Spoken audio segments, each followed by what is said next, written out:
Okay, we're going to start today with three pieces of news that you have to know, three important breaking news that's coming in. Let's go to the first one. The Ministry of Home Affairs has issued Unlock 3 guidelines a short while ago. Night curfew now has been removed except in containment zones. Gyms are allowed to open from the 5th of August. Schools, colleges will remain shut till August 31st. Metro trains will also not be allowed till the 31st, and cinema halls cannot be opened. Remember, August 31st is the deadline for this round. Independence Day will be celebrated, but with social distancing. The big news, of course, is that at the moment, night curfew has been lifted. You can lift night curfew. That decision now has been left to state governments. Let's go straight across to our National Affairs editor, Rahul Srivastava, first to get us a sense. Rahul, is this part of the gradual reopening, which has been the policy of the government since June, step by step, public transport, schools, colleges likely to be only in the last phase, possibly from September? Yes, Rajiv. The government is saying that Jaan Bhi Jahan Bhi, that slogan coined by Prime Minister Narendra Modi, needs to be acted upon. At a time when the doubling rate has increased, you have had some 5 lakh cases coming in. Southern states, with one of the best health infrastructures in India compared to North and other regions, are reporting a surge. There is a lockdown, unlocking part, new version which has been announced, in which, as you said, night curfew gone. You'll have gyms and other places which will be open. But Rajdeep, there is a bit of an issue emerging now.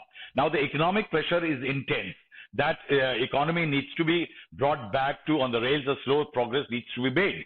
But say, for example, there is a contradiction now emerging that if you want to have economic activity, you need movement of people, and metro is still not been permitted. That's a negative. That's a problem. That how do you have economic activity when people can't move from point A to point B? Then the other contradiction, Rajdeep, is that how can it be that the states have been allowed to create their own arrangements in terms of lockdown? So there is no national clarity on the fact that what the status of the country is. So you may say the central government says, no, we are unlocking, but you have a lot of states saying we have weekend lockdowns. Okay. We have larger part of lockdowns in different regions. So there is no clarity. Third very important point, Rajdeep, one of the elements which remains banned is social activities, large gatherings for religious or cultural. Now, what constitutes a large gathering, Rajdeep? Why I raise that point? Because if, say, for example, the Ram Temple, Janambhoomi, Bhumi Pujan element will invite 250 people who will be the dignitaries, and you will have large number of security men and pressmen there. So 250 is not a large gathering. That means because the guidelines prohibit large gathering. So you mean to say that can elsewhere in the country 250 people gathering for a social gathering will be all right?